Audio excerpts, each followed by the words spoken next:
Buenas noches. Estamos aquí 23 de junio del año 2020. Tal y como nos hemos propuesto desde las últimas semanas, el poder compartir una palabra que pueda servir de ánimo, de aliento, de esperanza para aquellos que están en Cristo. Y también, por si alguno que aún no lo esté, pudiera, al pasar por aquí y oír este mensaje, que le dé la esperanza de reconocer que solo en Cristo hay salvación. Que la palabra le pueda instar a poner sus vidas delante del Señor. Y para los que ya han puesto sus vidas delante del Señor y caminan en esta fe, en este camino que es estrecho, porque no se vive en nuestra fuerza natural, en nuestra inteligencia, en nuestras capacidades, sino que se vive en el poder de Dios, confiando en las promesas del Señor, confiando en su palabra. Una palabra que es fiel y verdadera. Una palabra que permite a aquel que pone su confianza en ella estar parado firme delante del Señor, parado sobre la roca, la cual es Cristo.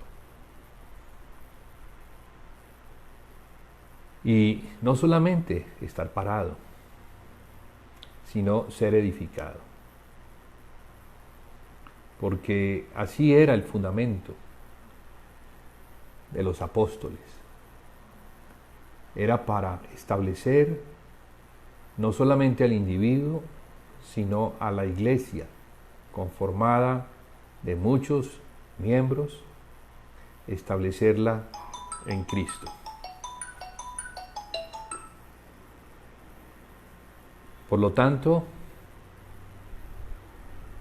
pues la palabra que estamos compartiendo desde hace semanas, relacionada con la venida del Señor, tiene ese fin, el fin de abrir nuestro entendimiento, de darnos una visión clara sobre los tiempos que estamos viviendo previos a la venida del Señor Jesucristo. Hemos escogido algunos profetas, entre ellos Daniel y Juan, el apóstol, a quien en la isla de Patmos se le dio la revelación de Jesucristo. Se le invitó para que escribiera en un libro, el cual conservamos hoy, la revelación que el Padre le dio, la revelación que el Padre da de su Hijo y también la revelación que su Hijo da de su iglesia. Entonces, tenemos este legado tan hermoso, tan precioso, que es Apocalipsis, el cual hemos estado comentando en las últimas semanas, a fin de ver mejor lo que el Señor le habla a la iglesia y cómo la iglesia para su venida. Al principio encontramos una bienaventuranza, y esta es para el que lee y el que oye las palabras de esta profecía. Entonces se considera que Apocalipsis es una profecía. No solamente es un libro que nos muestra la historia, que nos narra acontecimientos que ocurrieron, sino que nos muestra acontecimientos que habrían de acontecer y que se remontan hasta la eternidad venidera. Dice que esta profecía es para los que oyen y los que guardan las palabras, las cosas que están escritas en este libro. Y termina diciendo, porque el tiempo está cerca. Bien, esto se escribió hace cerca de 2000 años y ya para ese tiempo, el tiempo era cerca. Como dice también por allí, que para el Señor 1000 años son como un día y un día como 1000 años. De modo que el Señor mira diferente y debemos mirar es con los ojos del Señor. Si el Señor dice que el tiempo está cerca, es porque el tiempo está cerca. ¿Y qué es lo que está cerca? Lo que está cerca es la venida del Rey, la venida del león de la tribu de Judá, de aquel que venció a la muerte, que resucitó en poder, que fue glorificado, está sentado a la diestra del Padre, se le ha dado autoridad en el cielo y en la tierra, y reina con poder. Todas las cosas le han sido sujetas y le ha sido dado un cuerpo, el cual es la iglesia. Él es la cabeza de ese cuerpo. Y la iglesia, la plenitud de aquel que todo lo llena en todo. Entonces nos corresponde adentrarnos en los misterios de este precioso libro, de esta profecía, que nos muestra lo que habrá de acontecer. Y cómo nosotros, siendo la iglesia, debemos prepararnos para la venida del Señor. Hemos estado mirando, a vuelo de pájaro, como en forma de cosmovisión, las 7 iglesias de Apocalipsis, diciendo que ellas, en su número 7, dan una plenitud. Quiere decir que todo lo que el Señor quiere mostrar acerca de la iglesia, nos lo puede mostrar en estas 7 iglesias. Tanto las cosas buenas como las cosas malas. Encontramos entonces que en las cosas malas, el Señor comienza diciéndole a la iglesia de Éfeso, que es la primera, tengo algo contra ti, que has dejado tu primer amor. Sobre esto hemos comentado ya bastante, cómo ese amor al Señor está relacionado con los mandamientos, con conocerlos y con ponerlos por obra. En muchas partes las Escrituras nos instan a conocer al Señor. Y no solamente oír lo que Él dice. En el Evangelio de Mateo, en el capítulo 7, vamos a mirarlo allí, para no decirlo de memoria, sino leerlo tal y como está escrito.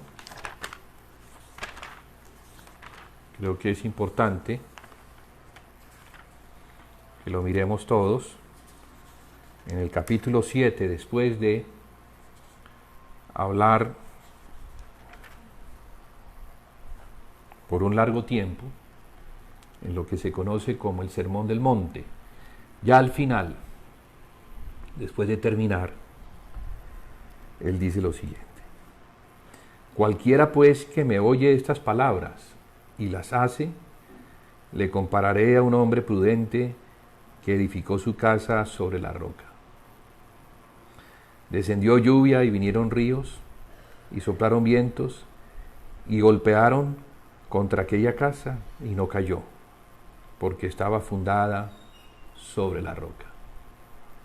Pero cualquiera que me oye estas palabras y no las hace, le compararé a un hombre insensato que edificó su casa sobre la arena. Y descendió lluvia, y vinieron ríos, y soplaron vientos, y dieron con ímpetu contra aquella casa, y cayó, y fue grande su ruina. Entonces, cuando el Señor le dice al ángel de la iglesia de Éfeso: tengo algo contra ti,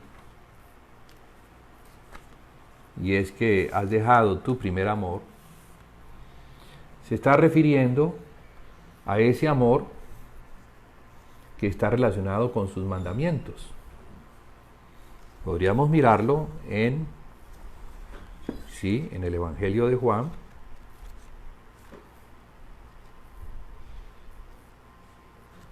También me pueden acompañar, hermanos, al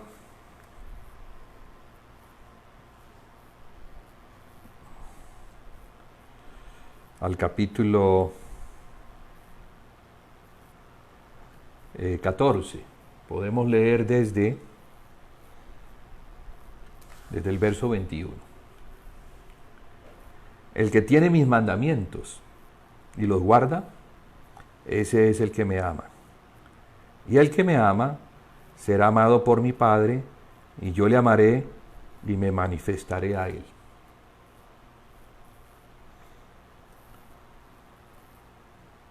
El que me ama, mi palabra guardará, y mi Padre le amará, y vendremos a él, y haremos morada con él.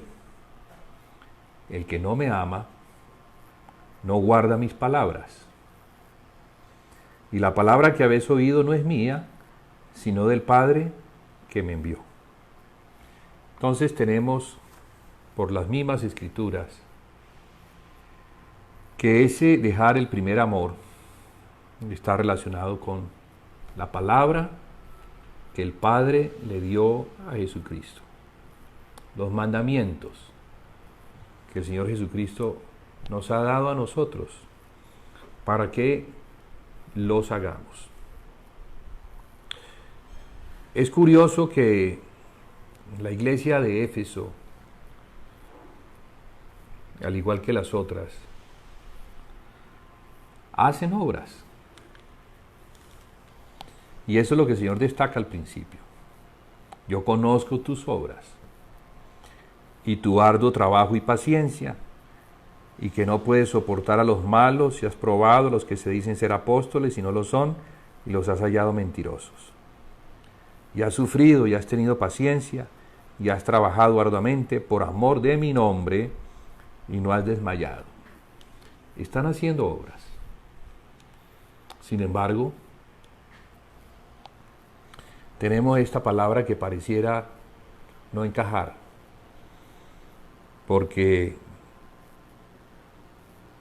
dice: tengo algo contra ti, que has dejado tu primer amor. Uno podría entonces preguntarse: pero ellos están obrando por amor del nombre de Jesús. Sin embargo, aquí algo está pasando. Si nos quedamos allí, entonces quedaríamos muy confundidos, pero el Señor sigue hablando y nos muestra por qué ellos han dejado el primer amor. ¿Qué es lo que ellos han dejado de hacer? ¿Por qué esas obras que hacen al principio? ¿Por qué las obras que hacen y que son mencionadas como: yo conozco tus obras, no son aceptadas y no están relacionadas con el primer amor. Miremos pues entonces lo que el Señor dice a continuación.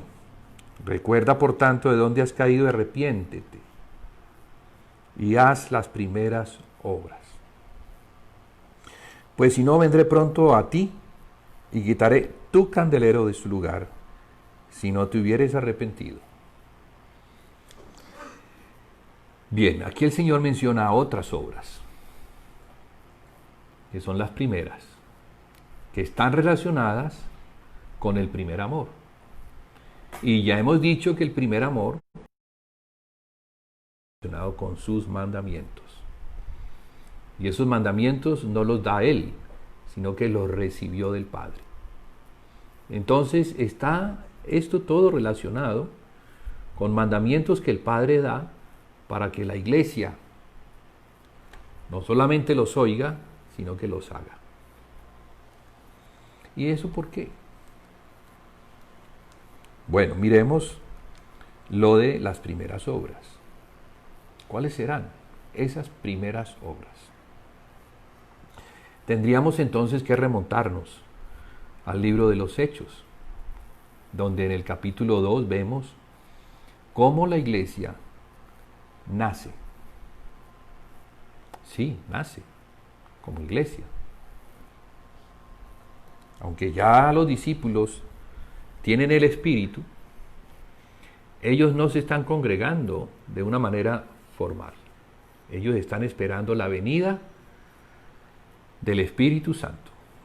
El Señor les dijo que no se fueran de Jerusalén, sino que esperaran allí hasta que viniera sobre ellos el Espíritu Santo, el cual les daría poder a fin de que fueran testigos. Y siendo testigos, ellos pudieran ir desde Jerusalén hasta los confines de la tierra. Vemos pues que el Señor quiere testigos, testigos fieles, que puedan predicar un evangelio que pueda edificar o pueda establecer a los que oyen el evangelio, establecerlos en Cristo. Porque todo se trata de eso. Se trata de que aquellos que oigan el evangelio del reino, el cual debía ser predicado en todo el mundo para testimonio a las naciones, esperando que se llegara a la plenitud de esta predicación y se llegara a la plenitud de los gentiles que en las naciones oirían el evangelio, a fin de que Israel, que quedó al final, también fuera salvo. Entonces tenemos un evangelio, que es el evangelio del reino, que es el que se predica en todo el mundo, o se viene predicando en todo el mundo, allá donde están los gentiles, donde están las naciones, y a donde el evangelio llegó, y donde oyentes lo recibieron, y al recibirlo fueron bautizados en el nombre de Jesús, y después fueron añadidos a la iglesia. Así como ocurrió en Jerusalén. Tendríamos que decir entonces que Jerusalén es el modelo, como se inició y de acuerdo a lo que ellos hacían, perseverando en aquellas obras, es el modelo que debería establecerse en todas las demás naciones. Éfeso es otra ciudad, no es Jerusalén. Éfeso es una ciudad que se encuentra, o se encontraba, ya no existe, se encontraba en el Asia. El Asia era una de las provincias, una de las muchas provincias del Imperio Romano. Allí, en el Asia, se encontraban estas 7 iglesias. Y esta provincia representa al mundo, representa a la iglesia extendida en el mundo gentil, allá donde estaban los romanos. Pero la iglesia de Jerusalén no se encontraba en Asia, ella se encontraba en Judea. Y allí se inició. El libro de los Hechos nos muestra lo que aconteció al principio. Ese es el nombre que le han dado, Hechos. Son los hechos de la iglesia. Lo que la iglesia hacía, en lo que la iglesia perseveraba. Claro está que ella no hacía estas cosas porque así le parecía, sino porque había sido instruida, orientada por los apóstoles. El Señor Jesús les dio instrucciones muy precisas y les dijo que fueran por el mundo enseñándoles a guardar todas las cosas que Él les había mandado. Entonces, hay mandamientos del Señor Jesús que tenían que ser enseñados a guardar. Y de esa manera entonces encontramos a la iglesia de Jerusalén. Allí entonces los que recibían la palabra y se bautizaban en el nombre de Jesús, después recibían el Espíritu Santo y eran añadidos a la comunidad de creyentes que vivían en esa localidad, en Jerusalén. ¿Y qué hacían? Bueno, lo que dice el libro de los Hechos es que ellos perseveraban.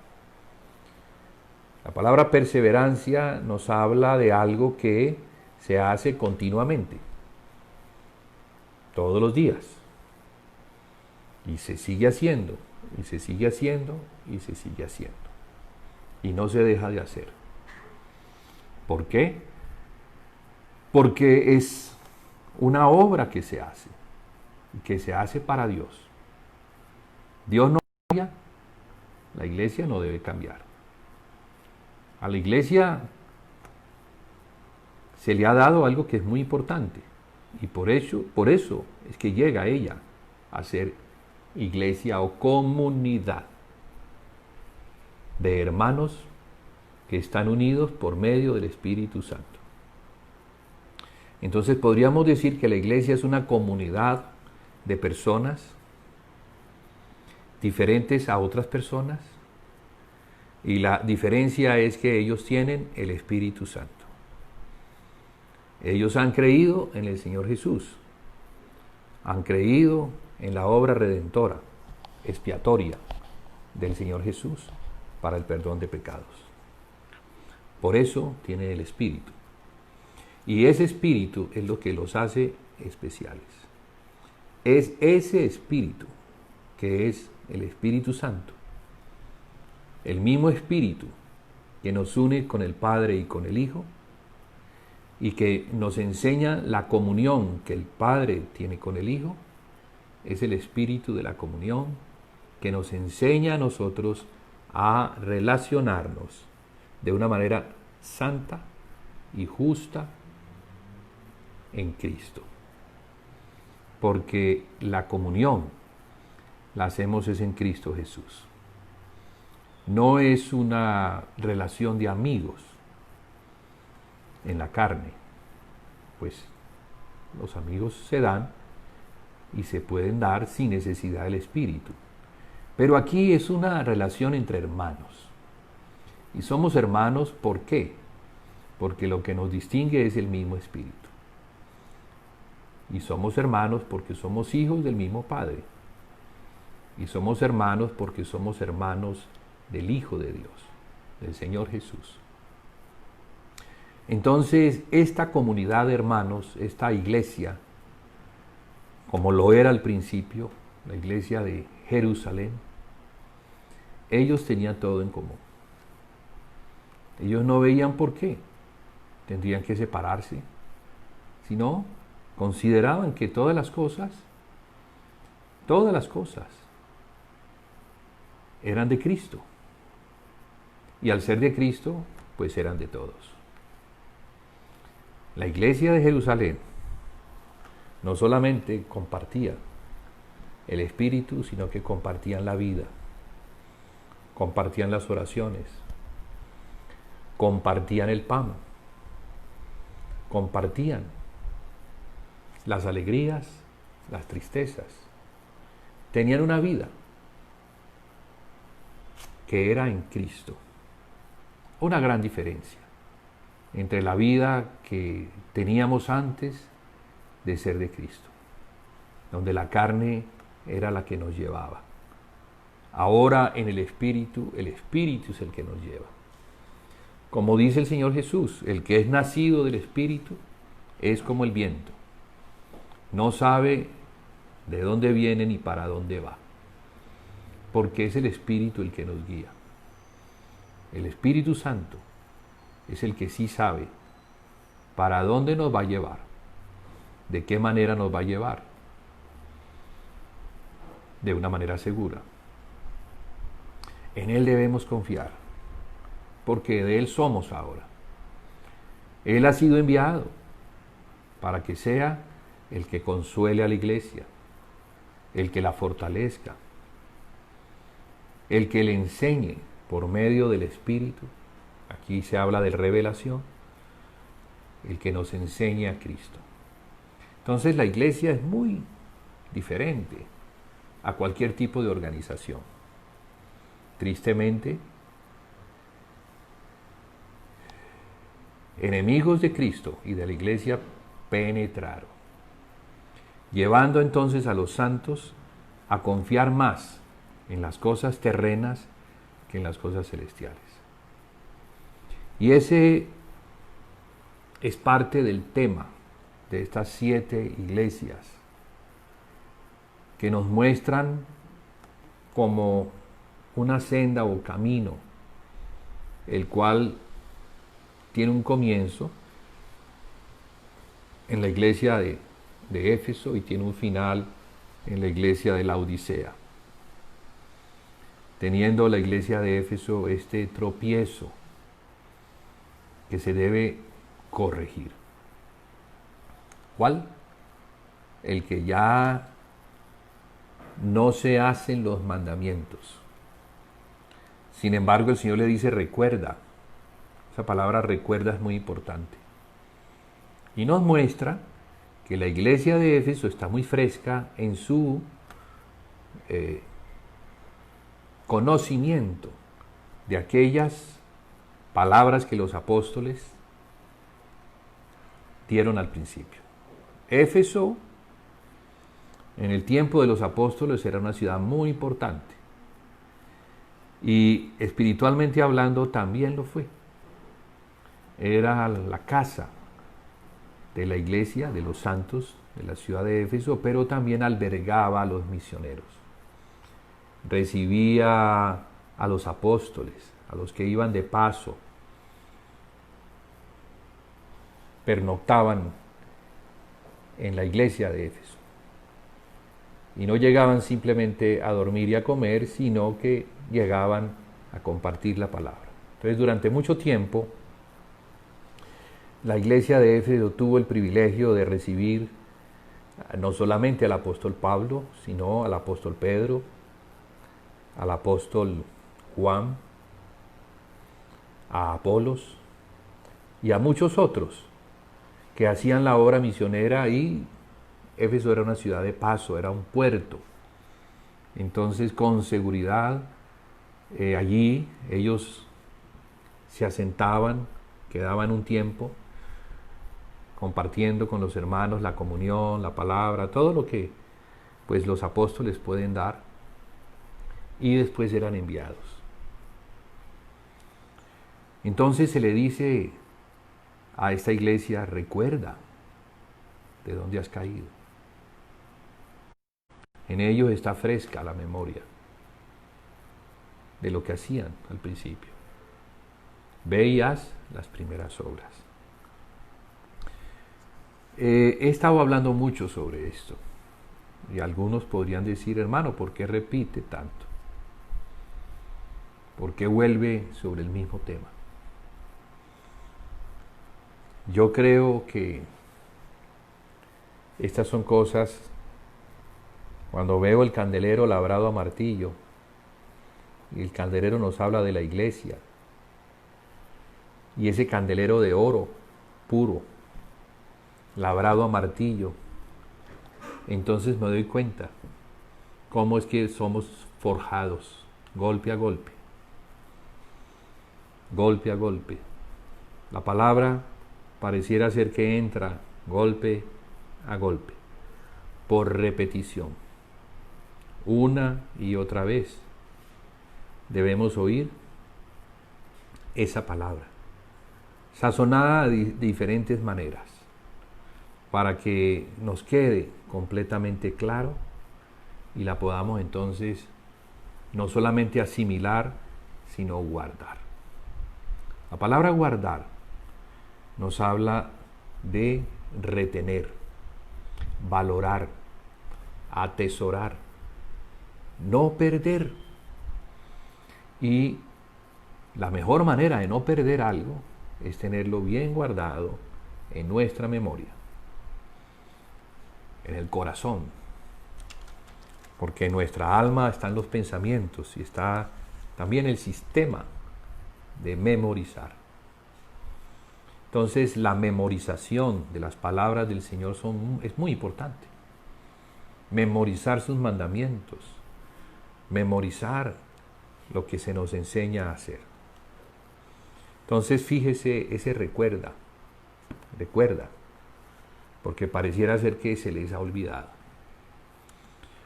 Si a ellos que lo hicieron al principio y que fueron visitados por hermanos tan notables, pues más a nosotros ahora, que vivimos 2000 años después de haber perdido esas palabras. Porque lo que vemos en el resto de las iglesias es la consecuencia de no haber regresado a esas primeras obras.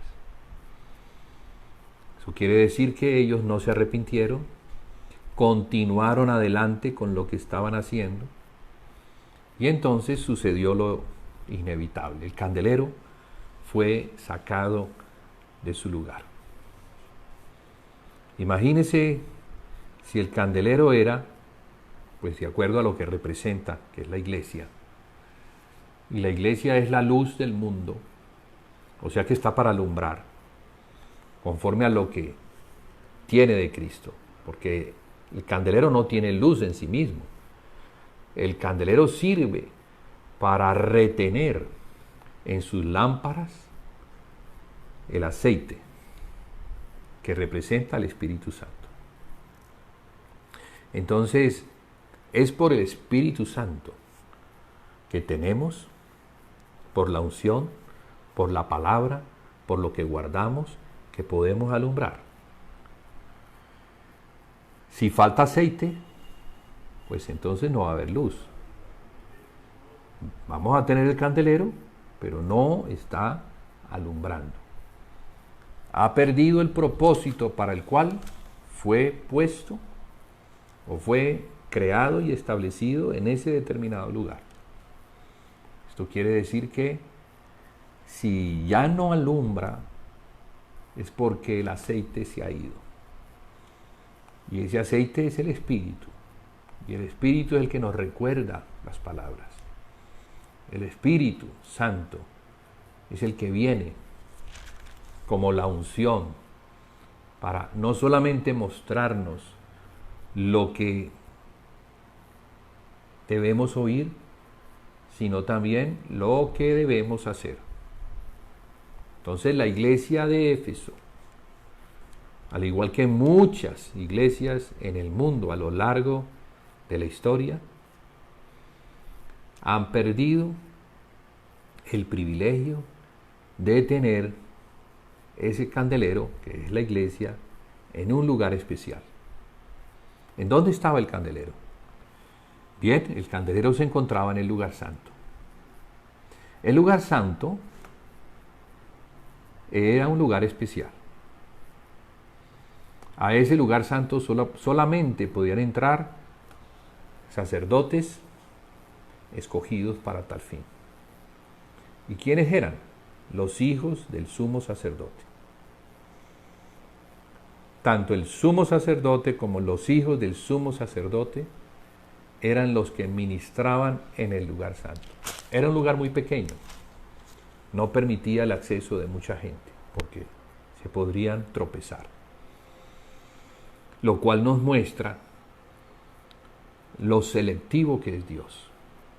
Curiosamente, no hizo el lugar santo muy grande, porque era para pocas personas, el sumo sacerdote y sus hijos. ¿Y eso de qué nos habla? Bueno, Cristo es ahora el sumo sacerdote de nuestra profesión. Y nosotros representamos a los hijos de ese sumo sacerdote. Y creo que fuimos escogidos por la sangre de Cristo para ser reyes y sacerdotes para Dios. Entonces, el mensaje a las iglesias nos muestra cuál es la posición en la que... ¿Cuál era la posición de Éfeso? Recuerda de dónde has caído. Menciona el candelero y le dice que si no regresa de donde ha caído, haciendo las primeras obras, el candelero tendrá que salir. Entonces nos está mostrando claramente que la iglesia de Éfeso estaba para ministrar en el lugar santo. El lugar santo es por causa de Dios, por causa de la santidad de Dios. Y el atrio es por causa del hombre. Era más para ministrar al hombre por causa de su necesidad, y por eso el pueblo era muy grande. En la puerta del tabernáculo estaban los sacerdotes que recibían las ofrendas por el pecado, ofrendas de acción de gracias, y eran entradas al tabernáculo, y para lo que eran las ofrendas, así entonces los que estaban dentro del atrio, así procedían a hacer. Entonces, eso es lo que debemos como entender. Jesucristo nos está hablando como el sumo sacerdote de las iglesias, el que se pasea en medio de las iglesias. Él es el Hijo de Dios. Él es el que ministra en el lugar santo, allá en los lugares celestiales. Y si nosotros estamos en Él, pues estamos es para ministrar en los lugares santos, en los lugares celestiales para Dios. Una posición de privilegio que debemos entender y valorar y guardar. Señor Jesucristo no vino solamente a salvar al hombre del pecado que ocasionaba la muerte eterna, sino que vino a posicionar al hombre, darle un lugar en Cristo y ponerlo en los lugares celestiales. Para eso está la iglesia, principalmente, para ministrar a Dios. Entonces, el ministerio en el lugar santo tiene mandamientos. No son los mismos mandamientos para ministrar en el atrio que los mandamientos que deben reconocerse y ponerse en práctica para ministrar a Dios. No es lo mismo. Lo que aprendemos entonces con la iglesia de Jerusalén, que perseveraba en estas cosas, es que ellos fueron enseñados a ministrar al Padre. Las primeras obras mencionadas en Apocalipsis están relacionadas con aquellas obras que la iglesia hacía en Cristo. Cuando la iglesia estaba en el Espíritu, cuando la iglesia estaba allí en los lugares celestiales, ministrando al Padre, entonces ella, entendiendo eso, ella hacía. ¿Y qué es lo que hacía? ¿Cómo es que se agrada? ¿Cómo es que se satisface al Padre? Bueno, el Padre tiene una casa y en esa casa tiene una mesa, que es la mesa de la comunión, en donde espera tener a todos sus hijos, sentarse junto a ellos, junto a su hijo y junto al resto de sus hijos, para poder compartir con ellos, para tener comunión con ellos, para disfrutar de sus hijos y para que sus hijos también disfruten del Padre y del Hijo. Pero eso solamente se puede hacer cuando estamos en el Espíritu.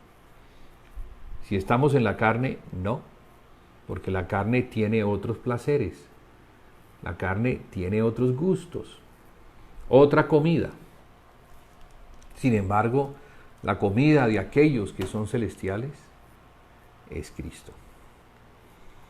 Entonces, en esa mesa, porque en el lugar santo no solamente estaba el candelero, sino que se encontraba la mesa de los panes de la proposición, esa mesa nos habla de la mesa del Padre.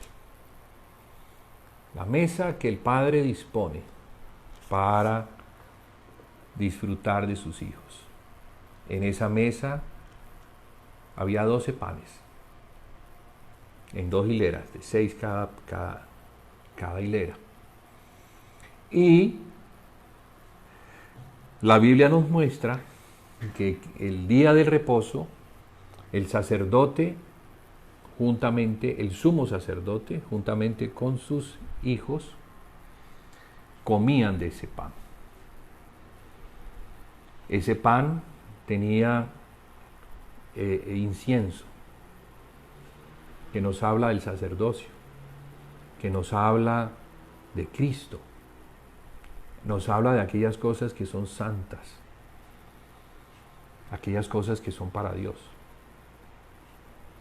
De modo que cuando estamos en esa mesa,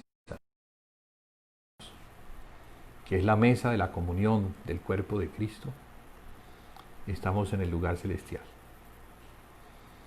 Estamos donde debemos estar.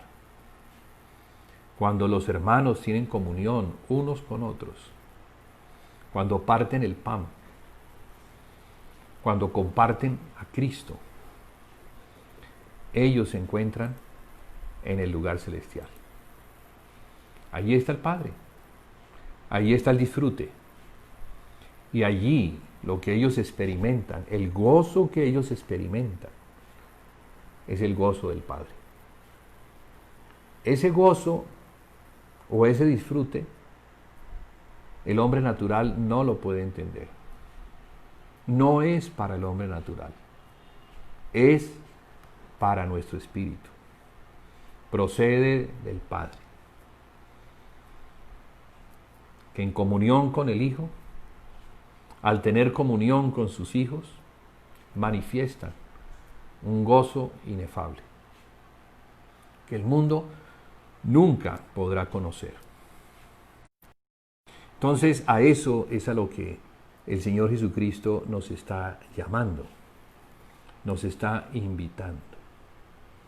Mire que la última iglesia, que es la iglesia de la Odisea, la última en su línea, y podríamos decir la que llegó a las partes más bajas de la degradación, porque en realidad esta iglesia lo perdió todo. A esta iglesia se le dice: yo conozco tus obras, que ni eres frío ni caliente, ojalá fueses frío o caliente. Pero por cuanto eres tibio y no frío ni caliente, te vomitaré de mi boca. Entonces ahora explica por qué. ¿Qué significa ser tibio? Porque tú dices: yo soy rico y me he enriquecido y de ninguna cosa tengo necesidad. pero no sabes, le dice el Señor Jesús, que tú eres un desventurado, miserable, pobre, ciego y desnudo. Qué tremendo. Qué palabra. ¿Cómo puede uno llegar a estar tan degradado? De llegar a pensar que se está bien cuando en realidad se está muy, pero muy mal. Y ese podría ser nuestro estado. Un estado de inconsciencia, de haber perdido tanto el discernir lo que es del espíritu. ¿Es? El no discernir entre lo santo y lo profano. Mire que lo santo es para el lugar santo y lo profano es para el atrio. El no discernir. Que nos podemos sentir complacidos, engañados, en tener una actividad religiosa, pero en la carne, y al tener un disfrute que no es el del espíritu, sino que es el disfrute propio del hombre carnal, del hombre natural. Y allí el Señor le está diciendo que se cree rico y que de ninguna cosa tiene necesidad. Pero mire que le hace falta es todo. Yo te aconsejo que de mí compres oro refinado en fuego. Oro refinado en fuego. Ahí se está hablando de riquezas, pero no las riquezas naturales. Las riquezas naturales, pues son las terrenales y son para los naturales. Podríamos estar engañados que al creer que tenemos riquezas naturales, tenemos también las espirituales, pero no. Aquí el Señor le está diciendo que no, que aunque es rico en estas cosas, es pobre en las celestiales. De mí compres oro refinado en fuego. O sea que hay que pagar un precio para tener ese oro. Y ese oro procede de Cristo. Y nos habla de su naturaleza divina. Nos habla de la comunión que el Espíritu tiene con Cristo. Y en esa comunión que nuestro espíritu, que es humano, tiene con el Espíritu de Cristo, que es divino, participamos de su naturaleza. Sin ser Dios, participamos de su naturaleza y por medio de esa comunión, Él nos comunica sus atributos o imparte los atributos comunicables. Nunca jamás seremos Dios, nunca. Pero lo que Dios nos puede impartir, nos lo imparte por medio de su Espíritu en nosotros. Entonces allí se nos muestra que hay algo que no está bien. Pareciera ser que el hombre natural, el hombre viejo, la carne, equivalentes, han logrado dominar tanto el espíritu que el espíritu se encuentra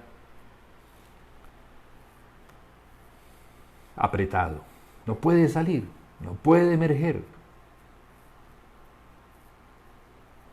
Y es necesario entonces un quebrantamiento del hombre exterior para que el hombre interior, que se encuentra allí en las partes más internas de nuestro ser, en nuestro espíritu, pueda salir. Entonces aquí está hablando ya del hombre espiritual, del hombre que ha crecido, que ha madurado en el conocimiento del Hijo de Dios. Mire que la carta a los Efesios dice que es hasta que lleguemos a la unidad de la fe y del conocimiento del Hijo de Dios, a la estatura de un varón perfecto, a la plenitud de Cristo. Entonces la iglesia va de menos a más. Desde el momento en que el individuo nace, y tiene el Espíritu, y por medio del Espíritu se le da a tener comunión con la iglesia, allí comienza su crecimiento espiritual. Allí comienza su caminar hacia la madurez, hacia Cristo, porque Cristo es la meta a alcanzar. Pero debe hacerse en la comunión, en la que fuimos puestos, en la comunión del cuerpo de Cristo. Porque va a ser por medio del cuerpo de Cristo que vamos a recibir todo lo que Dios tiene para nosotros. Nos lo va a comunicar por medio de Cristo al ser parte o miembros de su cuerpo. Mire que cuando se corta una rama, de la rama, bueno, salen las hojas, las flores y el fruto. Mientras que la rama esté unida al tronco, va a dar fruto. Pero si cortamos la rama, muere y jamás va a dar fruto. Así pasa con nosotros cuando nuestra comunión con Cristo por medio de su cuerpo se interrumpe por alguna razón. Porque fíjese que todo esto, si lo miramos con detenimiento, nos va a mostrar que es lo que en realidad la iglesia perdió fue la comunión íntima con el Señor. ¿Cómo lo sabemos? Mire lo que el Señor le dice a la iglesia de Laodicea al final. He aquí, yo estoy a la puerta y llamo. Si alguno oye mi voz y abre la puerta, entraré a él y cenaré con él y él conmigo. ¿Sí ve la cena? ¿Sí ve la mesa? ¿Sí puedes localizar el lugar donde está la mesa? Y donde podríamos estar nosotros sentados, pero sin que Él participe, porque Él dice que está a la puerta y está llamando, o sea que Él está afuera. Podemos tener actividades religiosas, pero sin Cristo. Estar sentados en una mesa y teniendo un disfrute natural, pero sin Cristo. Entonces, eso es de la carne y no del Espíritu. La iglesia de la Odisea es una iglesia en la carne, que aprecia lo terrenal, piensa que porque tiene mucho en lo terrenal, es rica, pero el Señor le dice que no lo es, que es pobre, que es desventurado, miserable, ciego y desnudo. Entonces imagínese un mendigo, de esos que andan en la calle,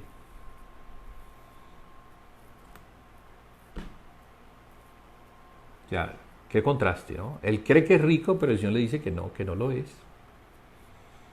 Entonces, mire, hermanos, qué palabra esta, que me habla a mí primero, me habla. Porque esto nos lleva a regresar al Señor, mirándole a Él, solo a Él. Solo Él es el que nos puede enriquecer. Solo Él es el que nos puede dar visión, no la natural, sino espiritual. El hombre natural puede tener una visión muy buena, 20/20, pero no tener nada de la visión espiritual. Jesús le dijo a Nicodemo que había que nacer de nuevo para poder ver el reino de Dios. No está hablando de algo natural, está hablando de algo que es espiritual. Algo que tiene que ver con la revelación que el Padre da de su Hijo. Porque si no es por revelación, No vamos a ver nada. Vamos a estar viendo eso en lo natural y vamos a estar obrando en lo natural, dándole respuestas a lo natural conforme al hombre natural y no conforme al hombre espiritual. Entonces la Odisea representa una iglesia en la carne, una iglesia natural, donde todo lo que hace para Dios lo hace pero en la carne. Y el Señor aquí, haciéndole el examen, le está diciendo, mira, te aconsejo que de mí compres oro refinado en fuego para que seas rico y vestiduras blancas para vestirte y que no se descubra la vergüenza de tu desnudez y unge tus ojos con colirio para que veas. Entonces no hay visión, está desnudo, quizás está vestido en lo natural con los mejores trajes, pero espiritualmente hablando no tiene el vestido, no tiene a Cristo, no está vestido del nuevo hombre. No. Y es más, el Señor está fuera. Entonces podríamos concluir que la caída comienza en Éfeso. ¿Recuerda dónde has caído? ¿Dónde estaba? En un lugar alto, en el lugar santo. Allí donde está el Padre, allí donde está el Hijo, allí donde está su mesa, allí donde tenemos comunión con el Padre, con el Hijo y entre nosotros, allí donde disfrutamos las primicias de la Jerusalén celestial. No es la terrenal, no es la Jerusalén que está en la tierra, la cual es carnal, allí donde el Señor Jesucristo fue crucificado. Recuerde lo que el Señor le dice a la Jerusalén antes de salir. Jerusalén, Jerusalén, que matas a los profetas. Quiero recordar esa palabra que me parece muy al punto para tener diferencia entre lo que es la carne y el espíritu. Mateo 23. Acompáñenme allí, hermanos. Si están con sus Biblias, yo les doy tiempo para que también miremos nosotros allí en las Escrituras este asunto. Jerusalén, Jerusalén. 23, 37 en adelante. Esta es la Jerusalén terrenal. Habla de un pueblo. ¿Sí? Esta ciudad representa un pueblo, pero un pueblo que es enemigo de Cristo. Jerusalén, Jerusalén, que matas a los profetas y apedreas a los que te son enviados. ¿Cuántas veces quise juntar a tus hijos, como la gallina junta a sus polluelos debajo de sus alas, y no quisiste? He aquí vuestra casa os es dejada desierta, porque os digo que desde ahora no me veréis, hasta que digáis, bendito el que viene en el nombre del Señor. Se me parece mucho a este mensaje a las iglesias, donde el Señor dice, estoy a la puerta y llamo. ¿Hace cuánto que la iglesia no ve al Señor? ¿Hace cuánto que esta iglesia de la Odisea, que representa, por ser la última, a un gran número de cristianos, podría decir a la mayoría de la cristiandad, que no están en la fe, sino en las obras de la carne? Aquí a Jerusalén le está diciendo que él se iba a ir y no lo volverían a ver hasta que dijeran, bendito el que viene en el nombre del Señor. Y así como le pasó a Israel, así también le ha pasado a la iglesia. Hay como un paralelo espiritual, un paralelo. Si queremos ver a la iglesia, Vamos a Israel. Vamos a ver a Israel en las Escrituras. ¿Qué es lo que le ha acontecido a Israel? Porque a Israel le acontecieron cosas muy buenas en el tiempo de David y aún en los primeros tiempos de Salomón. Pero después de la apostasía de Salomón, una caída estrepitosa que terminó dividiendo el reino en dos partes. El primero, los del norte, arriba 10 tribus, fueron tomadas por los asirios en el año 740 a.C. y nunca más regresaron. Y los segundos, el subreino del sur, 3 tribus, en realidad 2, la tribu de Judá y la tribu de Benjamín, y la media tribu de los levitas, porque la otra media tribu se quedó con los del norte. Pero ¿qué pasó con esos segundos, los del sur? También en el año 135 fueron tomados por el emperador Adriano y fueron expulsados de Judea bajo la pena de muerte. Se les prohibió regresar. Y así entonces la tierra de Israel, que un día estuvo poblada y un día fue gloriosa y temida por sus vecinos, ahora, por causa de la apostasía de ellos, el nombre del Señor era blasfemado. La historia triste. Durante cerca de 1800 y pico de años, la tierra quedó desierta, desolada.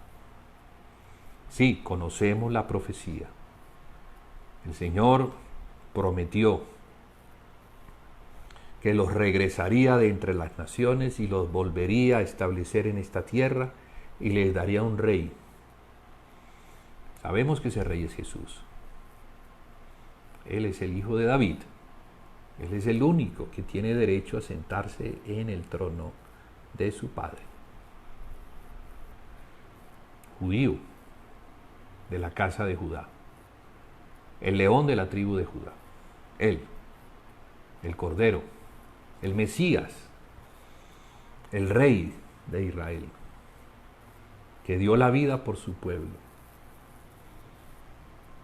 Porque lo que vino a hacer Jesús fue mucho más grande que haberlos rescatado de los romanos. ¿De qué hubiera servido haberlos rescatado de los romanos si en realidad el problema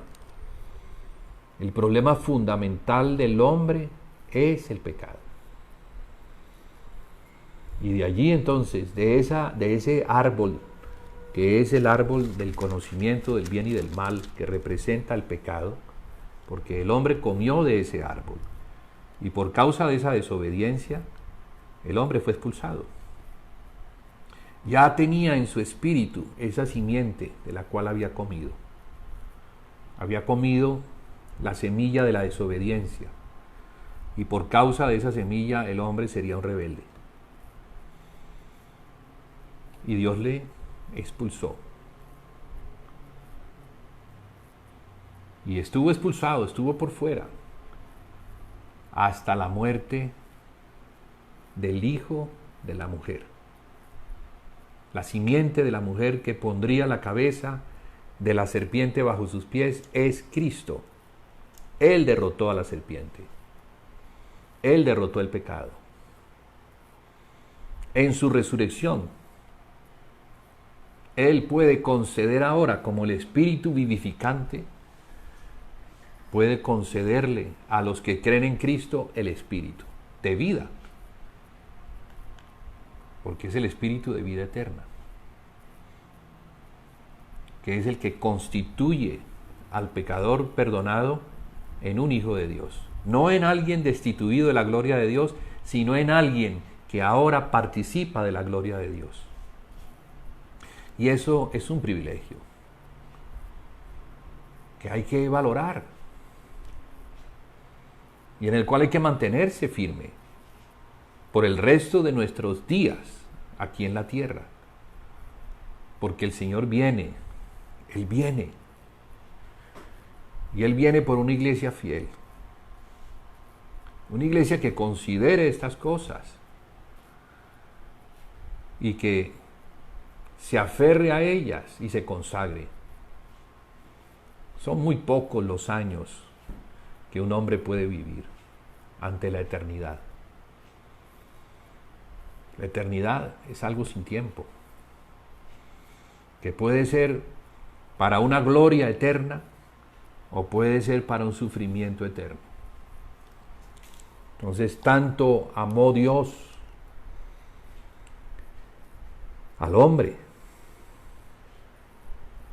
que no quería que se perdiera, y estuvo dispuesto a entregar a su unigénito Hijo, para que todo aquel que le mirara, creyera y se consagrara a Él, no se perdiera, sino que por el contrario tuviera la vida eterna. Entonces la vida eterna nos habla de un espíritu, que es el Espíritu Santo, que es eterno, es Dios. Ahora Dios habita en el hombre, ya puede hacerlo, por la obra expiatoria de Cristo. Legítimamente, Dios puede hacerlo. Es su ley. Dios es justo y solo obra en su ley. Y en esa ley justificó al hombre.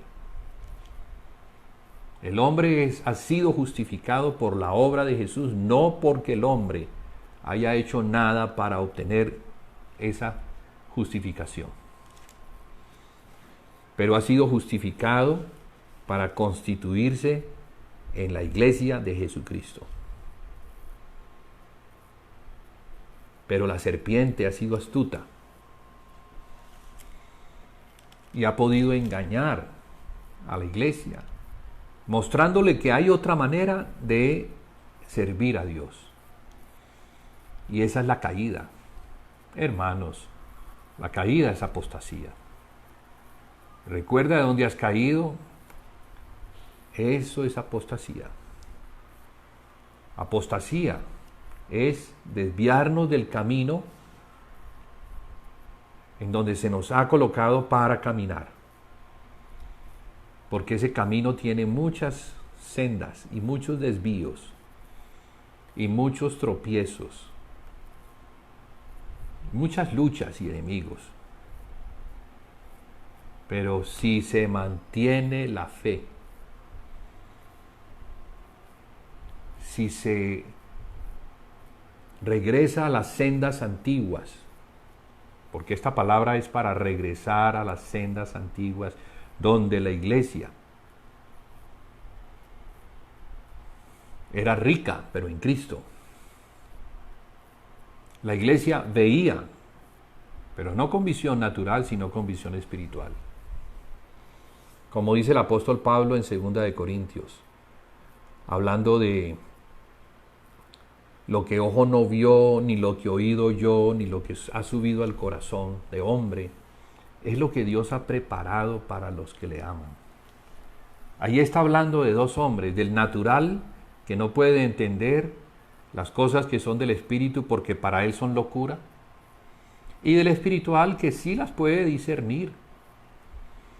Entonces el espiritual es aquel que ve con los ojos espirituales, aquel que oye con los oídos naturales y aquel que recibe en el corazón. Allí donde Dios pone las palabras suyas para que se haga su voluntad. Esas cosas no le suben al hombre natural, esas cosas le suben al espiritual. Y el espiritual es el que mira a Cristo, el que no quita su mirada del Señor. Nunca. El que se mantiene firme en la fe, que es en Jesucristo. Pablo dice, hablando de esa fe, lo que ahora vivo en la carne, lo vivo en la fe de aquel que me amó y se entregó a sí mismo por mí. O sea que el Señor se entregó por nosotros, porque nos amó. Pero podemos contristar su corazón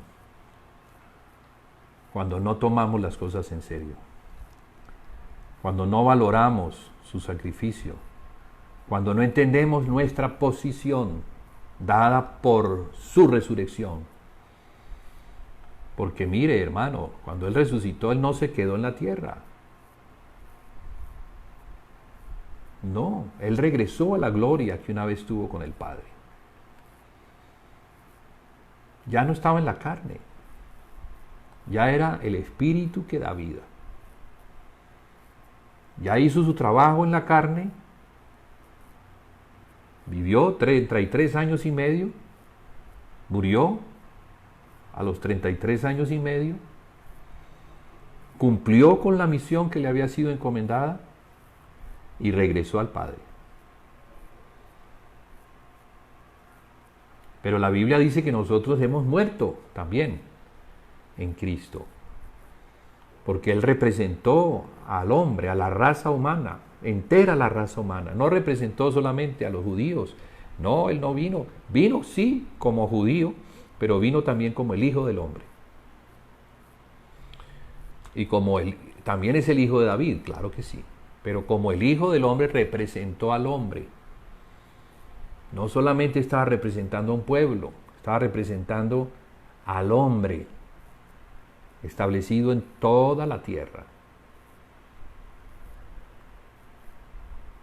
Entonces es el hombre que entiende que ha muerto en Cristo. O sea, el hombre natural murió, el hombre adámico, el pecador, porque él tomó la carga, él tomó la culpa, él se hizo pecado sin ser pecador, y sobre él cayó la ira de Dios, y esa es la cruz. Entonces él tenía que morir, y tenía que morir de esa manera, para que la justicia de Dios quedara satisfecha. Después de que su justicia, la de Dios, quedó satisfecha, ya los que están en Cristo no van a perecer. No hay condenación para los que están en Cristo. El que está en Cristo ha sido justificado. No por lo que Él haya hecho, sino porque Él también, juntamente con Cristo, murió. Pero cuando Cristo resucitó, también, juntamente con Cristo, ha resucitado. Y se encuentra en los lugares celestiales, siempre y cuando entienda. Siempre y cuando haya oído el Evangelio. Porque es para el que cree. El que no cree, pues no recibe. Entonces, aunque Él murió por todos los hombres, no todos los hombres reciben ese beneficio, porque es para los que creen. La condición únicamente aplica para los que creen. El que no cree ya ha sido condenado. Porque la luz vino al mundo y los hombres amaron más las tinieblas que la luz porque sus obras eran malas. O sea, Jesús no vino a condenar, vino a salvar. Pero el hombre mismo decide. El hombre decide si cree o no cree. Entonces, este creer es progresivo, va aumentando en la medida que vamos conociendo al Hijo de Dios. Sí, hay un creer básico que nos permite el perdón de nuestros pecados, la limpieza absoluta y total que nos da el derecho a tener el Espíritu Santo. No porque nos lo merezcamos, sino porque Cristo nos ha dado ese derecho. Cristo tiene la potestad de hacer de los pecadores que creen en Él hijos de Dios. No por voluntad de carne ni de varón, sino porque nacen del Espíritu. Al oír la palabra, esa palabra tiene poder. Cuando María creyó a la palabra del ángel Gabriel, que le dijo lo que le había sido mandado a decirle y creyó, entonces esa fe en lo que le había sido anunciado permitió que se engendrara el Hijo de Dios. Entonces nosotros hemos sido engendrados también por la palabra. Y en la medida en que oímos la palabra y creemos en ella, entonces algo, Cristo se va formando en nosotros, en la medida que oímos el Evangelio. Entonces el Evangelio no solamente es lo que se nos predicó para ser salvos, sino es lo que se sigue predicando para seguir salvándonos de nosotros mismos. Es la doctrina de los apóstoles, que no se puede dejar de predicar. Ellos perseveraban en la doctrina de los apóstoles, en la comunión de unos con otros, en el partimiento del pan y en las oraciones. Y vengo comentando esto porque era lo que la iglesia al principio hacía. Ese recuerda donde has caído y ve ya las primeras obras, está relacionado con todo lo que la iglesia necesita hacer. ¿Para qué? Para ser perfeccionada cada vez más en Cristo. Porque es algo espiritual que se nos comunica. Es algo que viene por revelación del Espíritu, que nos es dado a nuestro espíritu. Y de allí, una vez es fortalecido nuestro espíritu, tiene el poder de ingresar y ganar nuestro corazón. Son dos cosas importantes que deben ser salvas. Nuestro espíritu, cuando es regenerado, y nuestro corazón, cuando pasa de ser un corazón de piedra a un corazón de carne. Cuando la ley de Dios, los mandamientos de Dios son grabados en el corazón. No son tablas de piedra que el hombre mira con sus ojos naturales, sino que es la ley de Dios grabada en el corazón para que el hombre que ya tiene esa ley, que es Cristo mismo, en él, pueda hacer la voluntad de Dios y pueda conocer a Dios como Padre y nosotros podamos ser sus hijos. Entonces es algo que se está dando progresivamente para llegar a nuestra relación perfecta con el Padre. Y Cristo es el que está haciendo eso por medio del Espíritu Santo. Nos está perfeccionando. Entonces la iglesia va siendo perfeccionada hasta que alcance esa estatura, hasta que llegue a la plenitud de Cristo, para que deje de ser como un niño fluctuante que es arrastrado por doctrinas, porque cuando no tiene madurez, entonces no discierne. Y mire lo que está sucediendo desde el principio y lo que sucede hoy. Arrastrada a la iglesia detrás de doctrinas que vienen y van. Vienen y van. ¿Por qué? Por no tener madurez. No tener entendimiento de todo lo que el Señor Jesucristo hizo y sigue haciendo. Porque no solamente hizo. Claro que hizo, eso es pasado. Pero sigue haciendo, porque Él no se sentó y nos dejó abandonados, sino que Él prometió estar con nosotros todos los días hasta el fin. Entonces Él sigue haciendo la obra de edificación de la iglesia. Él dijo, yo edificaré mi iglesia. Le dijo a Pedro, cuando Pedro confesó que Él era el Cristo, el Hijo del Dios viviente, Jesús le dijo, bienaventurado eres tú, Simón, hijo de Jonás, porque esto no te lo reveló sangre ni carne, sino mi Padre que está en el cielo. Revelación. Necesitamos revelación. Primero, que el Padre nos dé a conocer el misterio de Dios, el cual es Cristo. Cristo está escondido en Dios. Y Dios se lo da a revelar a quien Él quiere. Así lo dijo Jesús, nadie viene al Hijo si el Padre no le lleva. Entonces el Padre nos tiene que llevar a Cristo. Y también Cristo dijo, y nadie viene al Padre si no lo llevo. Nadie viene al Padre si no es por mí. Yo soy el camino, la verdad y la vida.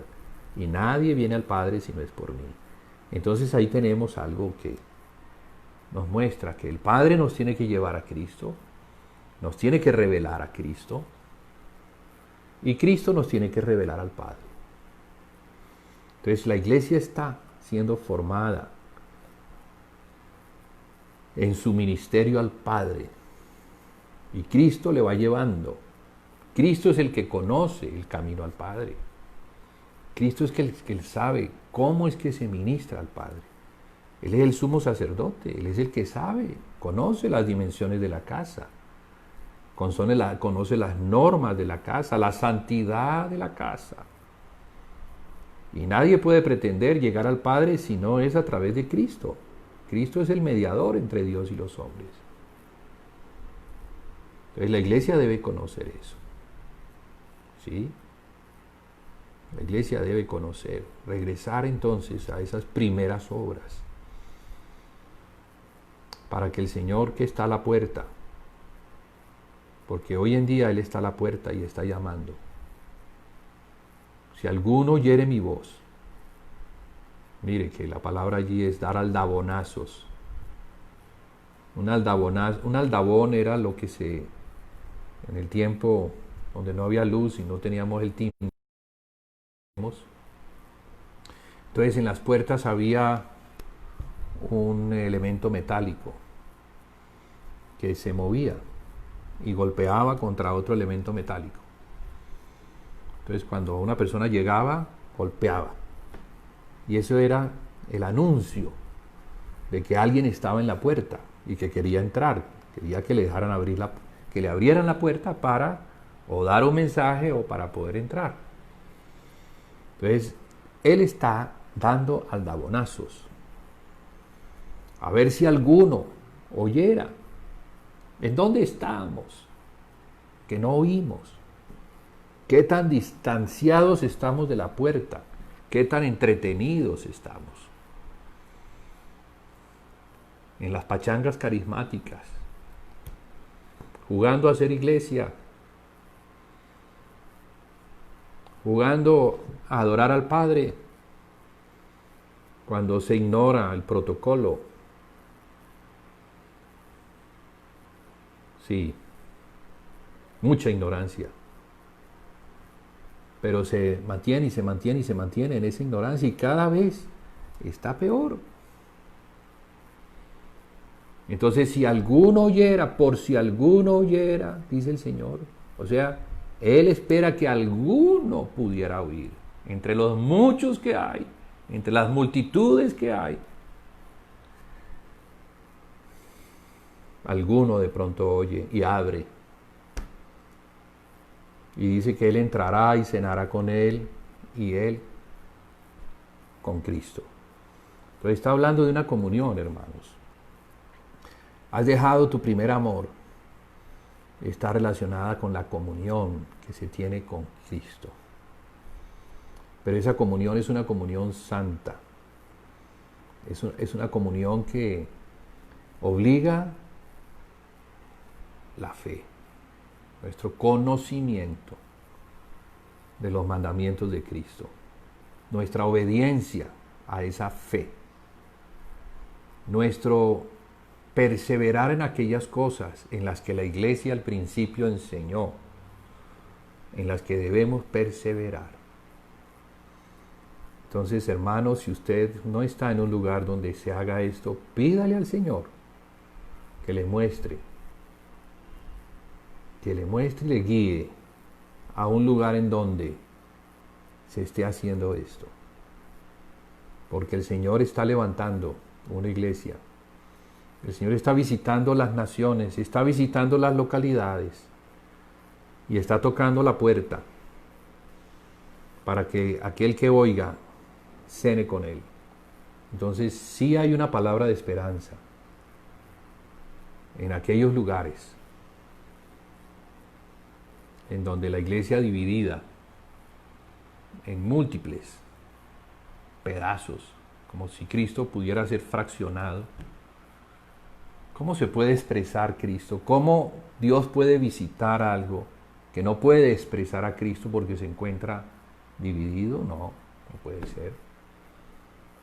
No puede ser. Entonces el Señor edifica una iglesia que donde Él sea la cabeza, donde Él sea el que manda, no el hombre, Él. Es un asunto de fe. Porque la iglesia es espiritual. Claro, estamos en la carne, por supuesto, pero Cristo es la cabeza, es espíritu. Entendamos eso, conectado a nuestro espíritu. Entonces, aunque estamos en la carne, tenemos un espíritu que está conectado al espíritu de Cristo, para que la iglesia esté conectada a lo celestial. Pero cuando eso se pierde, entonces ya no está conectada a la cabeza, sino que está conectado es al hombre, a lo carnal, donde el hombre es el que gobierna. Y donde la iglesia llega a ser un sistema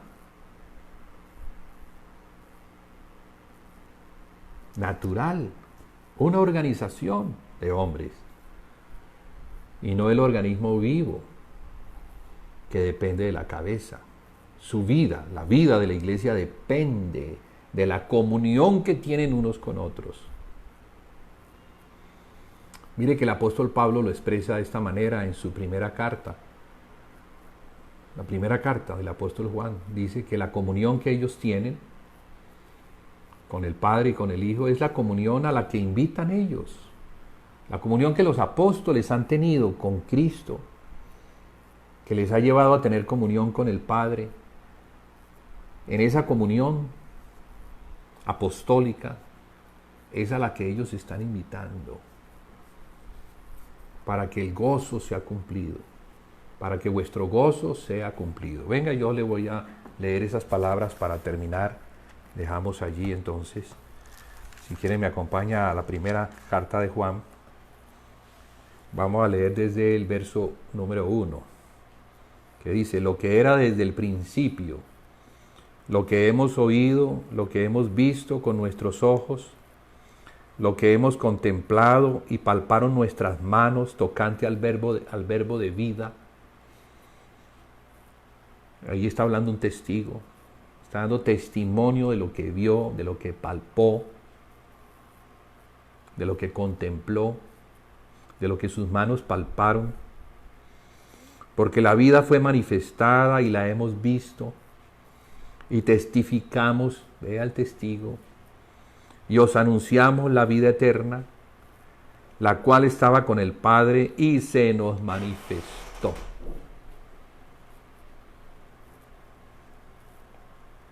Lo que hemos visto y oído, eso os anunciamos para que también vosotros tengáis comunión con nosotros,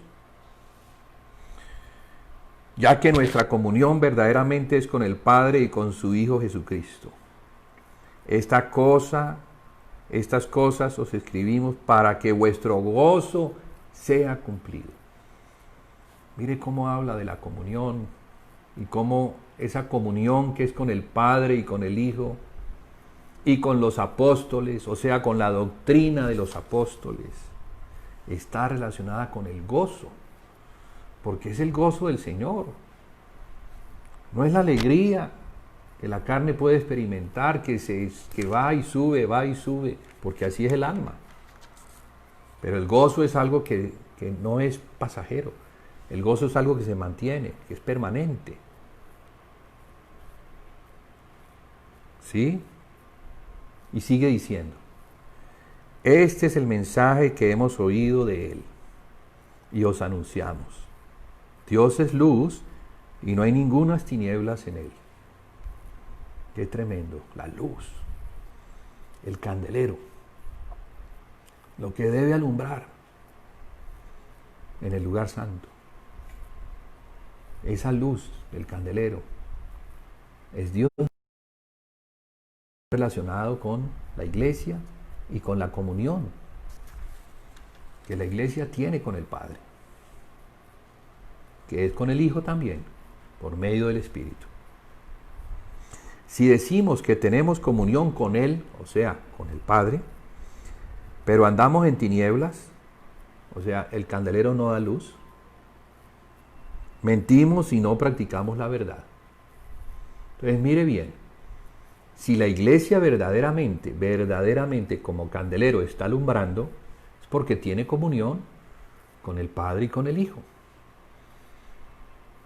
Pero si decimos que estamos en luz, pero no hay luz, porque el candelero no alumbra, entonces estamos mintiendo. ¿Cómo sabemos eso? Bueno, mire lo que sigue adelante. Pero si andamos en luz, como Él está en luz, tenemos comunión unos con otros, y la sangre de Jesucristo su Hijo nos limpia de todo pecado. Esta es una palabra muy hermosa. Cómo esa comunión que tenemos unos con otros la relaciona el apóstol con la luz de Dios. Pero cómo esa comunión de unos con otros, que es en el cuerpo de Cristo, permite que la sangre de Cristo, así como la sangre opera en el hombre natural y limpia, porque para eso está la sangre, no solamente para llevar los nutrientes, sino para dar la vida. Todo lo necesario con la vida está relacionado con la sangre.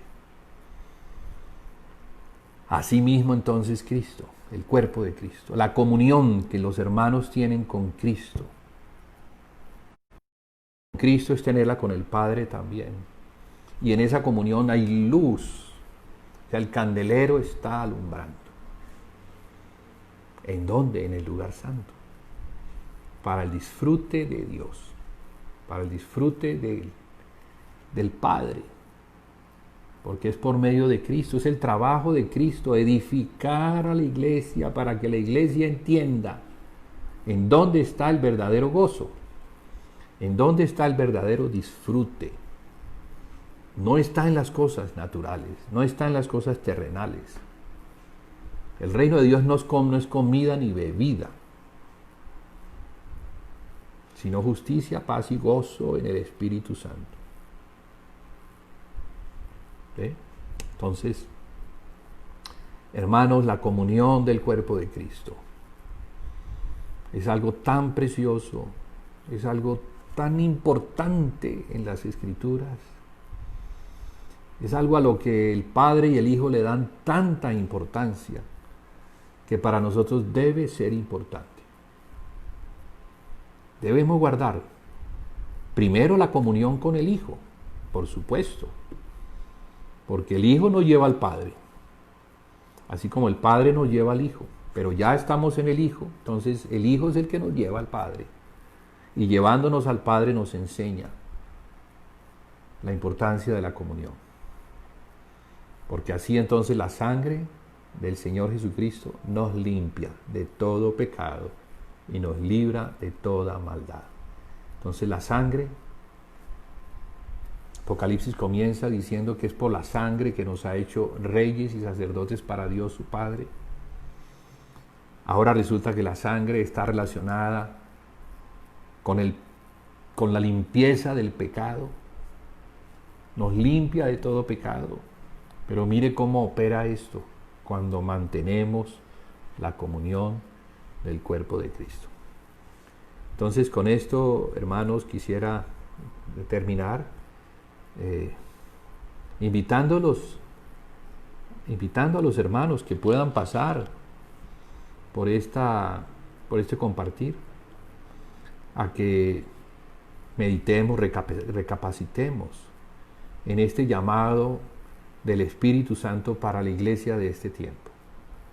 Es un llamado a regresar a Cristo, es un llamado a acercarnos a la puerta, porque los aldabonazos están tocando y nos están invitando para que le abramos al Señor la puerta, a fin de que Él entre y tenga comunión con nosotros y nosotros con Él. Y hay una promesa al vencedor, sobre esa degradación, que para mí es preciosísima. Dice así: al que venciere, esto se lo habla a la iglesia de la Odisea, le daré que se siente conmigo en mi trono, así como yo he vencido y me he sentado con mi Padre en su trono. Qué cosa tan tremenda. O sea que hay una batalla. Hay una guerra que hay que librar. Hay un enemigo que hay que derrotar. No es Satanás. Somos nosotros mismos. Es nuestro orgullo. Es nuestra naturaleza. Claro, Satanás la utiliza para cabalgar sobre ella y lograr ventajas.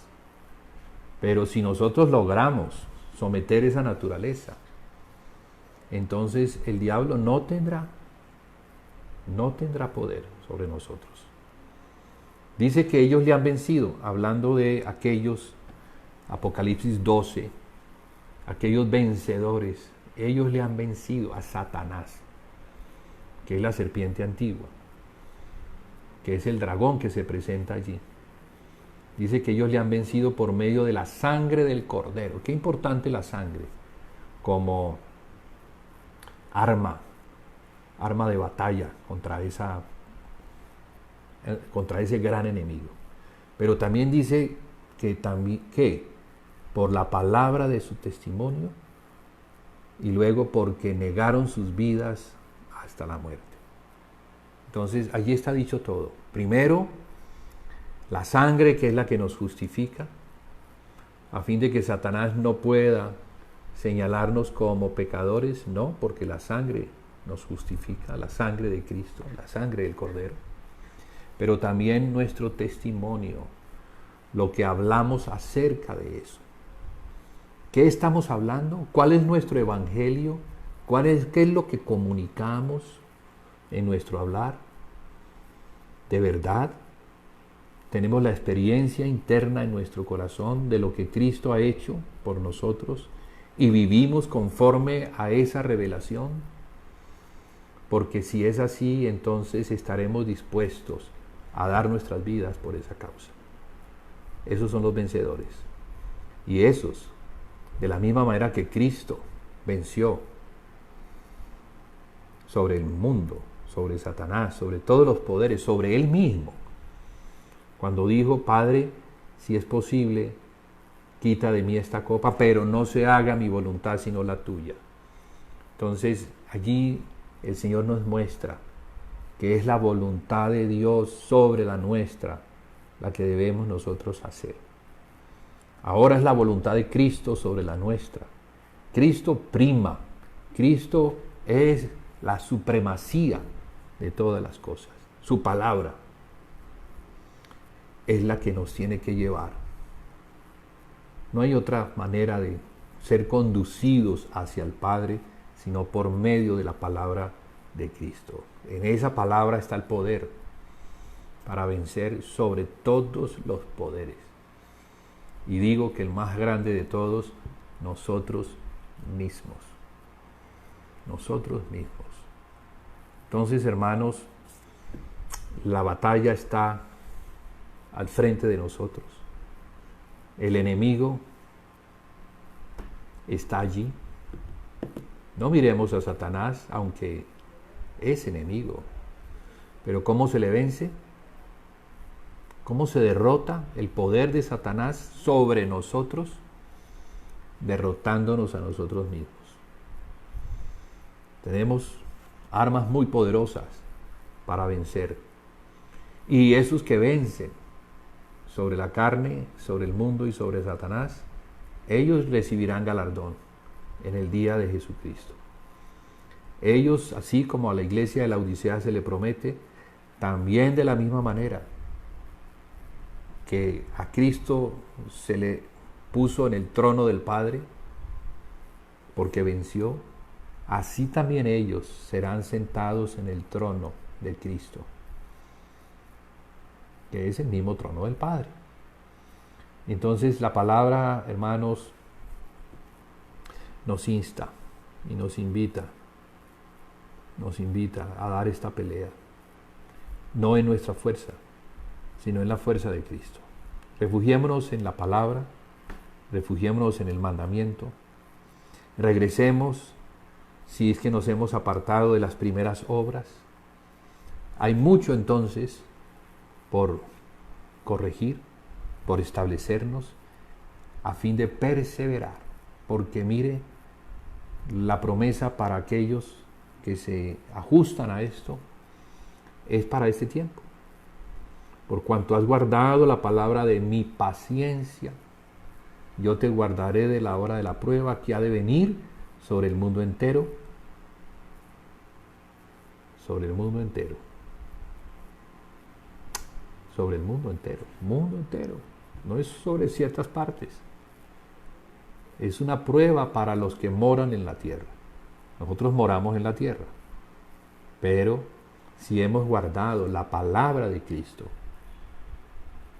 la palabra de la paciencia es la fe, entonces también seremos guardados de la hora de la prueba. Es una promesa, hermanos, y es para todos aquellos que se refugian en Cristo. Hermanos, buenas noches. Gracias por estar acompañándome en esta transmisión, en este compartir de la palabra, que en realidad es para todos nosotros. Créame que yo soy el primero en tener que estar atendiendo esta palabra. El primero. No la doy como si yo estuviera exento de cumplirla. No. Esta palabra me señala a mí primero. Y es la palabra de Dios por medio de Cristo y el Espíritu para todos nosotros. Entonces, que nos podamos encontrar plenamente en el Señor. Dios les bendiga. Nos vemos entonces la semana entrante.